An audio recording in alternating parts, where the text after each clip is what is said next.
3 seconds. That's all it took for my whole life to stop making sense. I pulled into my driveway after work, dusty from a long day, already thinking about feeding the horses before the desert sun slipped behind the hills. I walked through the front door, set my lunchbox on the counter, reached for the kitchen faucet like I'd done thousands of times before, and nothing came out. Not a drip. Not even that little cough the pipes sometimes make after sitting all day. Just silence. At first I figured maybe the power had gone out while I was gone, but something deep in my gut told me this was different. I walked outside toward my well, and before I even reached it, I felt my stomach sink. Somebody had filled my only water well with fresh concrete, and it hadn't even finished drying yet. The cement still glistened in the afternoon heat, smooth and wet like it had been poured less than an hour earlier. The strangest part wasn't what they had done. The strangest part was that whoever ordered it honestly believed they could do it and simply move on with their day. I own 7 acres on the edge of the high desert, far enough from town that most people only come out here if they're lost, hunting, or looking to buy land they think will make them rich someday. There are no city water lines running past my gate, no backup connections buried under the road, no emergency valve to turn if something goes wrong. Every drop of water that keeps my house alive comes from one well drilled more than 40 years ago. The old rancher I bought the property from told me the story the day we signed the paperwork. He said he nearly lost the ranch paying to drill that well after 2 dry attempts came up empty. On the 3rd try they finally struck water, and he always joked that he trusted that well more than he trusted most people. Back then I laughed. Years later I understood exactly what he meant. Out here, water isn't a convenience. It's the difference between having a home and having an empty piece of dirt. I never considered myself lucky in the lottery kind of way, but I knew I had a good life. Quiet mornings started with coffee on the porch while the pump quietly hummed somewhere beneath the ground.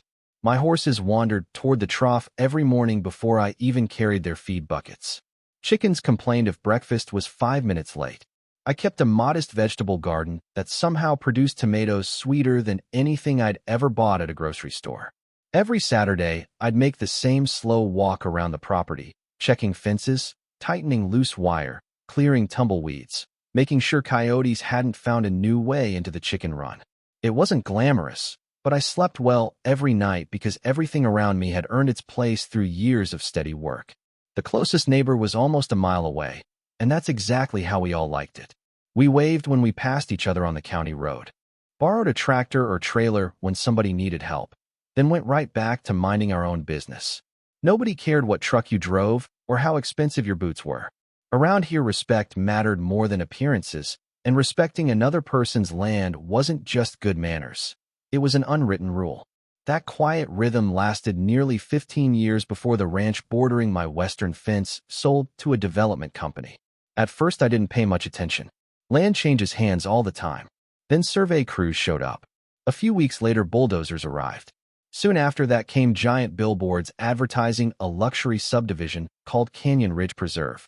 The signs promised breathtaking desert views, resort-style living, private walking trails, and custom-built homes starting somewhere around a price I'd never even dream of paying. Every brochure showed smiling couples drinking wine beside infinity pools, but none of those glossy pictures showed the clouds of dust drifting across my pasture every afternoon or the constant backup alarms echoing across the valley before sunrise. Still, I told myself construction eventually ends. I wasn't about to become one of those cranky neighbors who complained every time progress showed up. As long as they stayed on their side of the fence, we wouldn't have any problems.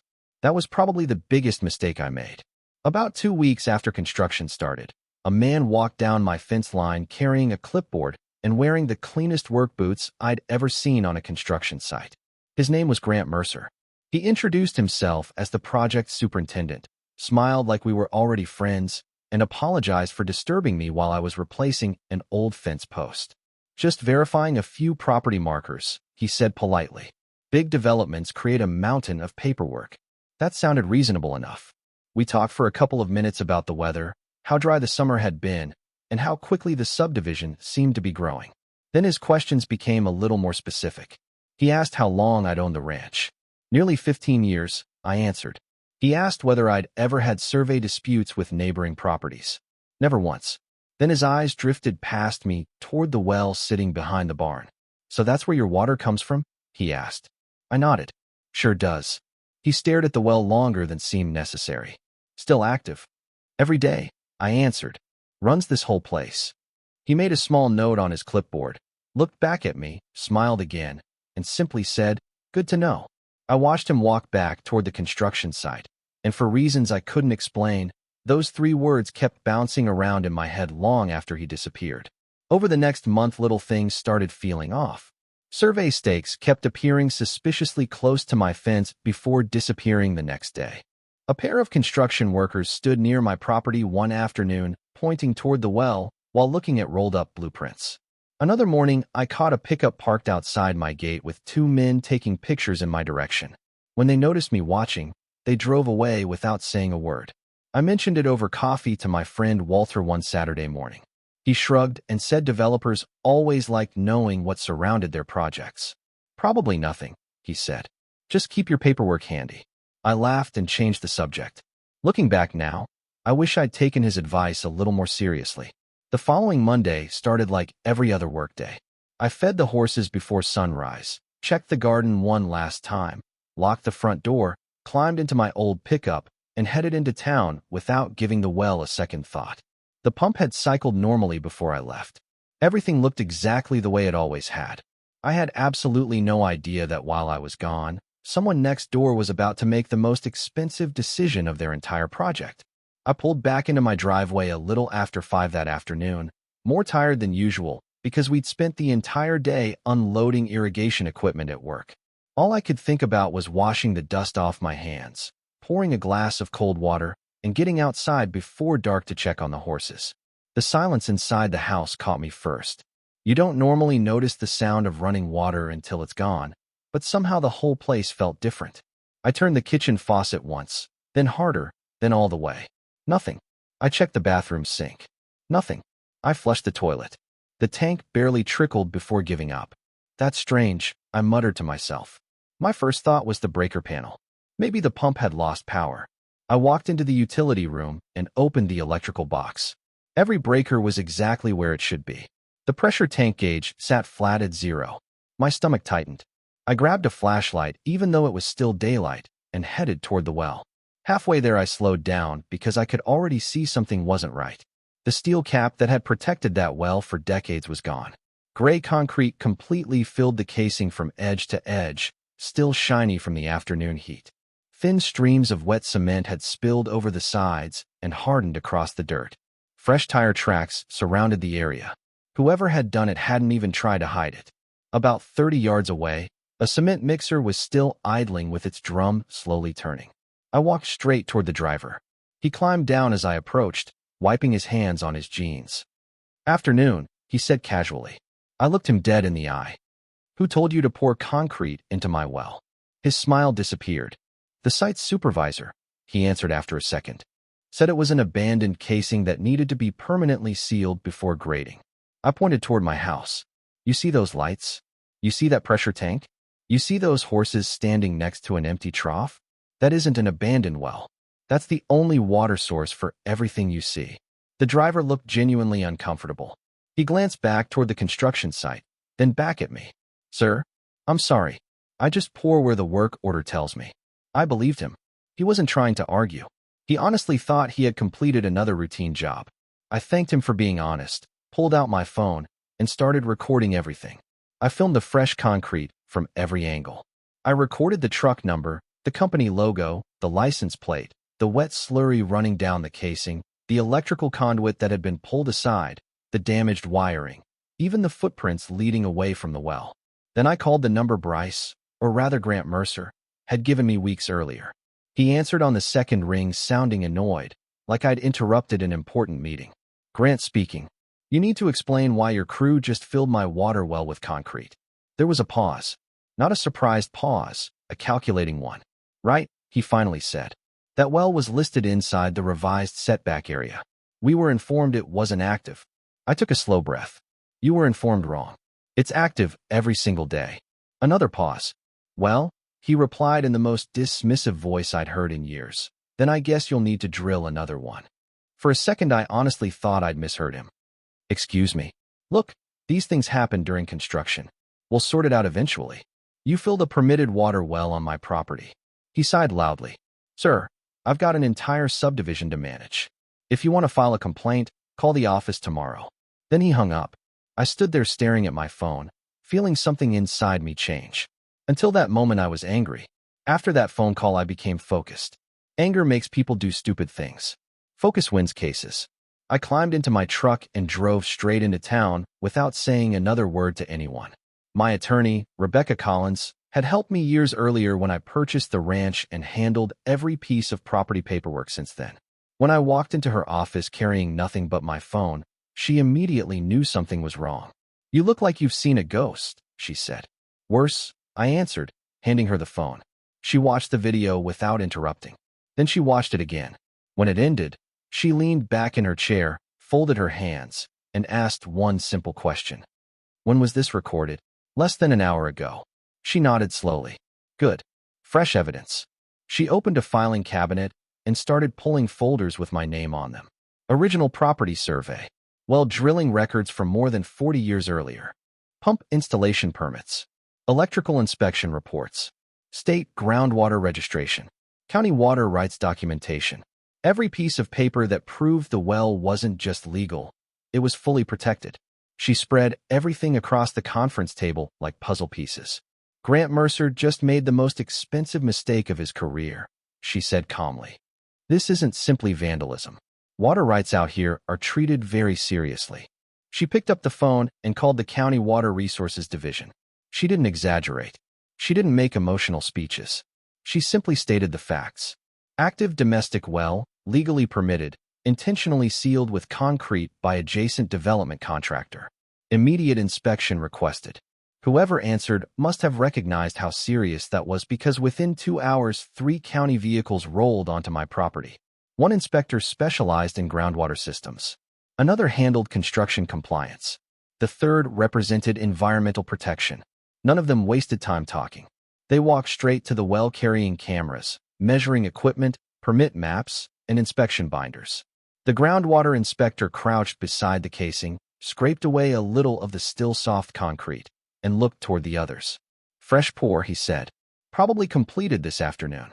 They traced the electrical conduit, checked the pump permit numbers, compared GPS coordinates against county survey records, verified the registered location of the well, and reviewed every document Rebecca had already laid out on the hood of her SUV. 40 minutes later, the lead inspector closed his notebook. This is an active permitted domestic water source. Just then, Grant Mercer pulled into my driveway in a white company pickup, climbing out before the truck had fully stopped. What's going on here? He demanded. The inspector looked up calmly. Your project destroyed an active water well. Grant immediately pointed toward the concrete subcontractor. They must have misunderstood the instructions. The inspector didn't even blink. Subcontractors operate under your permit. It was an honest mistake. That doesn't change the violation. Grant looked at me. We'll compensate him. The inspector interrupted before I could answer. This is no longer a private dispute. He reached into his truck and pulled out a bright red stop work notice. Within minutes, inspectors were posting identical notices across the construction site. Excavators shut down where they sat. Concrete crews climbed out of half-finished foundations. Delivery trucks arriving at the entrance were turned around without unloading. Workers stood in small groups trying to figure out what had happened, while supervisors scrambled to make phone calls. I quietly watched from my fence as the same project that had seemed unstoppable that morning came to a complete standstill before sunset. Then things became even worse for the developer. Since inspectors were already on site, they expanded their review. They discovered grading outside approved boundaries, incomplete erosion controls, drainage violations, and several permit discrepancies that probably would have gone unnoticed for months if nobody had buried my well. One violation led to another, and another after that. By the end of the evening, the project wasn't just shut down because of my water well anymore. The county had opened a full compliance investigation. Grant walked toward me one last time as the sun disappeared behind the mountains. His confidence was gone. Can we talk? He asked quietly. I looked at Rebecca. She gave a slight shake of her head. I turned back toward him. You had your chance to talk, I said. That was when you told me to drill another well. I climbed into my truck, started the engine, and drove home. leaving him standing there in the dust while behind him an entire luxury subdivision sat silent, and the concrete inside my old well still hadn't finished curing. The next few weeks moved a lot slower than that first afternoon, but in some ways they hurt the company even more. Every day their equipment sat behind those red county notices was another day subcontractors weren't getting paid, buyers were calling for updates, investors were asking uncomfortable questions, and deadlines kept slipping farther away. Meanwhile, I was hauling temporary water to keep my animals alive, and every trip reminded me why none of this should have happened in the first place. I wasn't asking for luxury. I wasn't asking for special treatment. I simply expected people to leave my property alone. The county's investigation wrapped up surprisingly fast because, as one inspector told me, the facts aren't complicated when somebody leaves fresh concrete inside the evidence. That sentence still makes me smile. Their final report concluded that my well had been an active, legally permitted domestic water source protected under state regulations and that it had been intentionally sealed without authorization. Whether it happened because of negligence, arrogance, or somebody trying to save time didn't really matter anymore. Responsibility stayed with the developer. A few days later, Evelyn called me into her office with a stack of settlement documents almost an inch thick. High Ridge Development had agreed to fund the drilling of a brand new well at no cost to me, not just replacing what I'd lost, but improving it. The county required the new well to be drilled deeper into a more reliable aquifer, install an entirely new pump system, upgraded electrical service, a larger pressure tank, new filtration equipment, complete water quality testing, and restoration of the disturbed area around the original site. On top of that came substantial regulatory fines, engineering review costs, inspection fees, and the suspension of their grading permit for the remainder of the construction season. That single decision, made on one hot afternoon, ended up delaying dozens of planned homes. A week later, I drove past the entrance out of curiosity. The giant sales banners were still standing, but there weren't nearly as many trucks going in and out anymore. The place that had once sounded like a small city under construction had become strangely quiet. I never saw Bryce again. Nobody officially told me what happened to him, but one morning his company pickup disappeared from the job site, and another superintendent showed up wearing a hard hat instead of expensive sunglasses. Sometimes silence tells you everything you need to know. About a month later, the drilling crew arrived at my place before sunrise. Those men treated my property with a level of respect I'd almost forgotten existed. Before they moved a single piece of equipment, they walked the site with me, explained every step, marked utility lines twice, and asked permission before crossing any section of my land. Funny how professionals who actually know what they're doing don't mind taking an extra 10 minutes to do things the right way. They drilled deeper than the original well had ever gone, nearly another 100 feet before striking an even stronger water source. I still remember the driller grinning beneath his dusty hat when the water started flowing.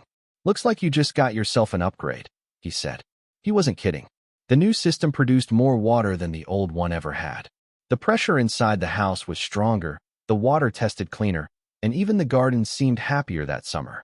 Every now and then I'd catch myself standing on the porch listening for the gentle hum of the new pump cycling on, and instead of feeling angry, I'd just feel grateful that one reckless decision hadn't managed to take away the life I'd built out there. Looking back now, people sometimes ask if I feel like I won.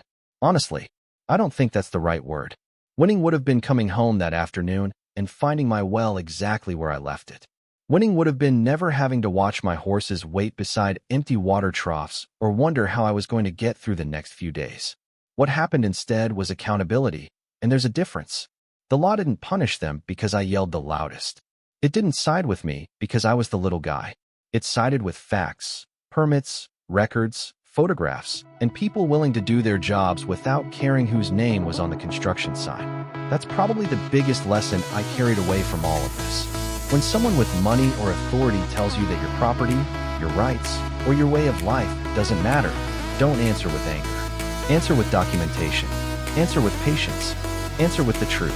Those things usually last a whole lot longer than shouting ever will. Even now, every time I turn on the kitchen faucet and hear water rushing through those pipes, I think about that afternoon for just a second.